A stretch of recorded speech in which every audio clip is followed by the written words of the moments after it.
Kata Allah, saya ini Tuhan. Inni haramtu zulma ala nafsi wa ja'altuhu bainakum muharraman. Kedoliman itu saya larang, bukan pada kalian saja, saya sendiri melarang diri saya berlaku apa? Dolim. Terus Allah diceritakan oleh Rasulullah SAW, kata Nabi, Innallaha hayyun karim. Allah itu pemalu. Jadi malu, ini ada Pak Luqman Hakim. Malu kalau ada orang mengangkat tangan kemudian nggak diijabahi. Saya malu, orang itu sudah ngangkat tangannya, sudah gini kok tidak saya kasih. Terus contoh lagi, ketika Anda merasa aktor pemberi sedekah, aktor apa? Itu Allah mengistilahkan dirinya itu mangdalladzi yuqridu waha qardan hasana. Siapa yang mau menghutangi saya? Ini Allah zat pemilik langit bumi yang punya semuanya, tapi mengistilahkan dirinya siapa yang mau menghutangi saya? Siapa yang mau menolong saya? Intan surwaha yansurkum. Sehingga posisi adab ini yang dipakai di pesantren, di semua tradisi kita. Saya kalau merasa di sebagai narasumber, mungkin saya tidak mau ngisi karena itu jumawa. Tapi kalau merasa disuruh menantunya Pak Kures, Mas Fikri tadi, itu berakhlak sekali. Seorang Gus Bah disuruh sama Fikri Segaf. Oh itu berakhlak sekali itu. Yang nyuruh yang nggak berakhlak itu. Ya Pak Alwi siap itu, keponakan antum itu yang nggak berakhlak itu. Jadi dulu Islam itu segampang itu. Di kitab Bukhari diterangkan, nanti saya berdoa sama Allah supaya nanti ada isyarah supaya berhenti, jadi nggak lama-lama nanti. Nabi itu nggak jaga image, Nabi itu pernah jalan-jalan. Kebetulan saat itu mau haji. Itu dicegat sama perempuan, Imra'atun bin Khusam. Itu ceritanya semuanya seputar manusia. Imra'atun bin Khusam ini cantik sekali. Kendali untanya Nabi dipegang, terus kata Imra'atun bin Khusam, ya Rasulullah, inna faridatahu ala ibadi adrokat abi syekhon kabiron. Nah ini saya menunjukkan apal bukan karena saya pinter, bukan, tapi memang pinter bener, maksudnya bukan. Karena kenapa saya nyebutkan Arabnya bukan apa, karena nanti bisa dikoreksi Pak Kures kalau salah terjemah atau salah arti. Dan saya mohon doa jenengan ini Mas Luqman Hakim supaya jadi kiai. Abahnya tuh kiai, saya tuh ngefans sama abahnya, saya sering baca soroh kata, makanya saya tagih. Jadi malah ngarang bahasa Indonesia, abahnya tuh kalau ngarang bahasa Arab. Kayaknya jaga sopan, kalau nyanyi abahnya kan gak sopan, makanya terus dibawanya. Itu ya bagian dari Islam juga. Saya pernah ditegur sama murid-muridnya Mbah Mun, Gus, kamu itu ngaji kayak saya, maksimal takrib. Kenapa? Kalau saya ngaji Wahab, kayak Mbah Mun, gak sopan namanya. Di bawahnya saja biar tetap apa? Sopan. Teman saya itu ngilhami saya sampai sekarang, bilang gini, Gus nanti jangan terlalu soleh ya, biar surganya sama saya katanya. Kalau terlalu soleh nanti surganya sama Mbah Mun, apalagi sama Rasulullah sungkan, gak iso ngopi-ngopi. Itu guyon tapi tak angen-angen bener. Ya jadi jangan bayangkan di surga sama Rasulullah sungkan teman. Teman kan sudah capek sholat subuh, toh kan ingin gak subuh? Karena surga.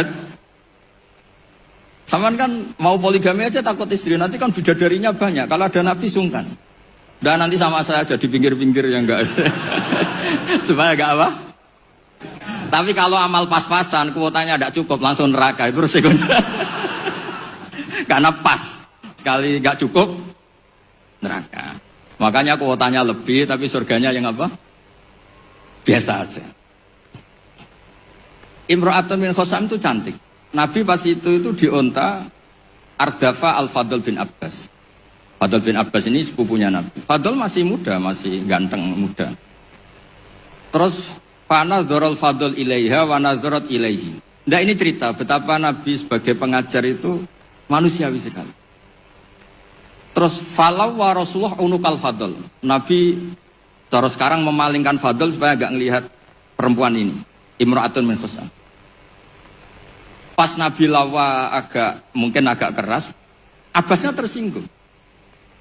Lawaita ibna amik, gimana kamu sama sepupu kok gitu?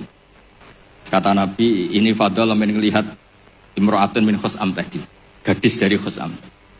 Nah ini supaya sama ngerti, jangan bayangkan Nabi itu terus Orang kalau mau tanya kok di jalan, nggak sopan, nggak berakhlak gitu. Ya biasa aja dijawab. Dijawab ya di jalan itu. Yang tanya juga nggak sowan dulu, nggak, ya di saja. Nah sekarang beberapa ustadz itu kalau ada orang tanya disuruh ke rumah, ternyata ustadznya masih belajar dulu. Itu nggak urusan sopan, ilmunya nggak cukup. Kalau jawab langsung tuh nggak cukup. Terus dikemas sopan, nggak sopan, tanya di jalan, di rumah. Pertanyaannya kasih dulu, ternyata belajar dulu dia. Oh itu benar-benar ustadz yang nggak sopan itu. Kan nggak efisien, nggak apa? Ini cerita di Sahih Bukhari. Inna faridatallahi ala ibadi adrakat abi syekhon kabiran la yastati'u ayasbuta ala rahilah wa fi riwayatin ayastamsika ala rahilah.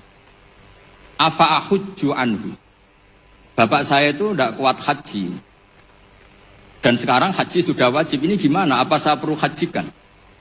Itu awal ada haji niabah. Kalau di masyarakat disebut kaji amanah. Jadi kaji amanah itu tidak nunggu meninggal. Orang stroke, nggak mungkin haji itu sudah bisa dikajikan apa? Aman. Saya itu punya teman kurang ajar sekali Pak Kures. Saking kurang ajarnya bapaknya itu hidup. Bapak kamu kajikan plus, mahal kok kaji plus, masih 400 juta. Nunggu meninggal saja kaji amanah 10 juta cukup. Wah kurang ajar betul itu. Sudah gitu masih bilang, malah infonya Gus, kalau orang Madura berani 4 juta katanya. Wah ngawur betul kamu itu. Itu berkahnya orang tadi, gadis tadi tanya sama Nabi itu akhirnya haji makdub itu 2. Ini saya ngomong fikih, supaya harus aman ngerti fikih. 1 amanat anil mayyit karena memang sudah tidak bisa haji. 2 amanat anil makdub. Kalau di fikih disebut haji apa? Amanat dari makdub. Orang hidup tapi nggak mampu apa? Haji. Terus saya bilang sama tadi yang agak kurang ajar tadi. Ya kurang ajar betul maksudnya. Sini, bapak kamu biar memutuskan haji sekarang meskipun stroke masih bisa ngomong, masih Gus, masih ingat hartanya, masih Gus. Suruh haji sekarang, di makdub sekarang. Pak, jenengan harus haji karena mampu, tapi itu enggak iso, amanah Pak. Ternyata amanah kalau masih hidup itu mahal, jual Innova. Walhasil terus sudah dihajikan amanah, orang itu meninggal. Mendingan mati Gus, murah, tadi masih mahal. Terus saya bilang gini, nah ini saya ngomong fikih biar Mas Fikri itu nggak salah lah, milih dewan pakar saya itu nggak salah, memang kayaknya memang kredibel ini. Saya sudah pamit sama Abi Kures. Itu di Sajaratul Ma'arif ada babu dzikri manaqiban nafsi, babu dzikri rajuli manaqiban nafsi. Bab seseorang itu boleh menyebut kelebihan dirinya kalau itu untuk kepentingan umat. Buktinya Nabi Yusuf ngendikan inni hafidun alim, urusan keuangan pasrahkan saya, inni hafidun alim. Dan semua nabi mesti ngendikan inni lakum nasihun amin, saya ini orang yang punya niat baik. Jadi kata bapak saya kalau didik saya, tawadhu haram zaman akhir. Kenapa? Karena itu bentuk gak tanggung jawab. Disuruh mimpin negara gak mau, ngimami masjid gak mau, disuruh mulang gak mau. Ternyata karena gak mau tanggung jawab. Jadi tawaduk sama gak tanggung jawab itu bedanya sedikit. Taman tawaduk apa gak tanggung jawab? Iya kan banyak orang tuh gak berani nyai. Wah saya dereng sakit gini, tapi komen. Kacau itu. Saya teruskan. Sehingga dulu yang dialami Nabi itu ya biasa. Sampai di Bukhari dibabkan berkali-kali. Babul futya fit thoriq. Bab Nabi itu biasa ngasih fatwa di jalan. Ada lagi dibabkan babu hajil mar'ati anir rojuli. Biasanya di fikih itu kan pola ibadah lelaki sama perempuan kan beda. Tapi di bab haji niabah, ini ada Buya Ahsin Sakho. Itu perempuan boleh menghajikan bapaknya. Makanya diulang lagi babu hajil mar'ati anir rojuli. Bab perempuan menghajikan lelaki. Kayak apa luar biasanya Nabi. Jadi Nabi itu kesehariannya biasa. Makanya Anda tidak usah khawatir misalnya di pesantren atau di komunitas Jawa atau di komunitas orang Timur, orang Indonesia. Mendidik akhlak, takut itu terlalu apa itu gak usah khawatir. Allah sendiri itu yang paling sopan. Sampai bilang untuk dirinya sendiri, kataba rabbukum ala nafsihir rahmah. Kataba itu mengharuskan, Allah itu mengharuskan dirinya untuk berbuat kasih sayang. Coba orang diwajib-wajibkan itu kan berat. Kayak sampean tak suruh-suruh itu kan berat. Tapi Allah menyuruh dirinya, aujaba ala nafsih, kataba rabbukum ala nafsihir. Makanya saya kalau baca Quran tuh sering nangis. Cara boleh dibahasakan tuh sekesatria itu Allah ngelola alam raya ini. Makanya dulu tuh banyak ulama itu pede. Saya tadi jagungan sama Pak Kures. Ulama dulu tuh pede. Kalau mau mati itu senengnya minta ampun, seneng sekali. Nggak kayak jenengan, hidup gak berani, mati ya gak berani itu, wah, itu kacau itu. Mati itu dulu, ini cerita orang dulu. Kenapa ada tarian Jalaluddin Ar-Rumi, tarian kematian, tapi tidak usah ditiru, nanti dianggap aliran sesat. Karena di Indonesia itu kalau aneh-aneh terus bisa di-SK aliran sesat. Meskipun Pak Menteri tadi sudah pulang, tapi kalau tahu sampean sesat langsung dikasih itu. Itu Jalaluddin Rumi, pas mau meninggal itu santri-santrinya nangis. Terus kata beliau, kamu harusnya gak usah nangis, kamu harusnya seneng.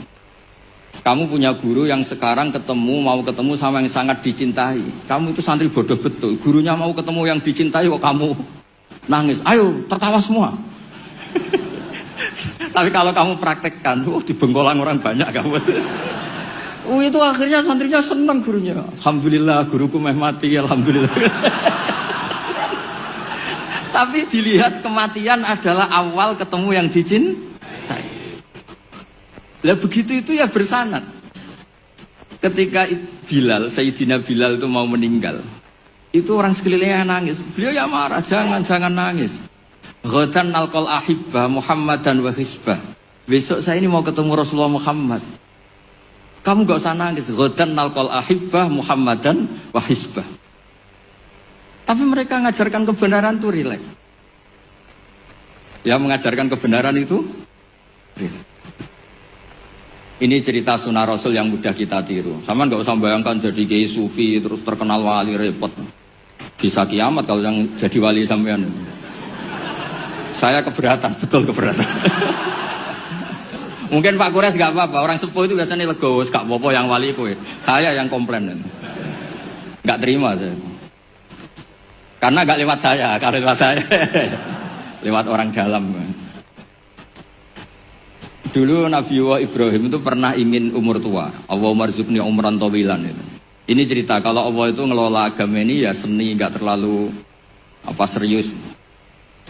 Sama Allah itu gak dijawab. Ada orang sepuh sowan ke Nabi Ibrahim dikasih anggur. Ketika dimakan dikunyah keluar lagi, ngalir lagi. Ketika dikunyah ngalir lagi keluar. Orangnya sepuh. Nabi Ibrahim langsung masuk kamar.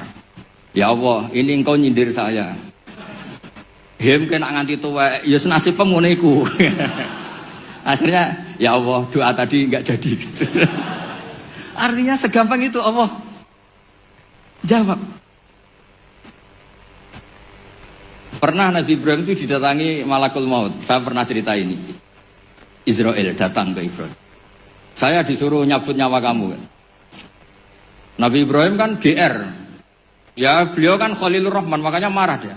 Nggak mungkin, Allah nggak menginfo dulu sama saya. Kalau kamu mau cabut saya, kamu ngawur Israel. Makanya kalau kamu bisa ngawurkan Israel itu sanadnya sampai Nabi Ibrahim itu. Kalau berani. Ngawur kamu. Saya nggak dikasih info dulu. Hal ra'aita habiban yumitu habibah. Masa ada kekasih bunuh yang dikasih, ini nggak bener, logika kamu nggak bener.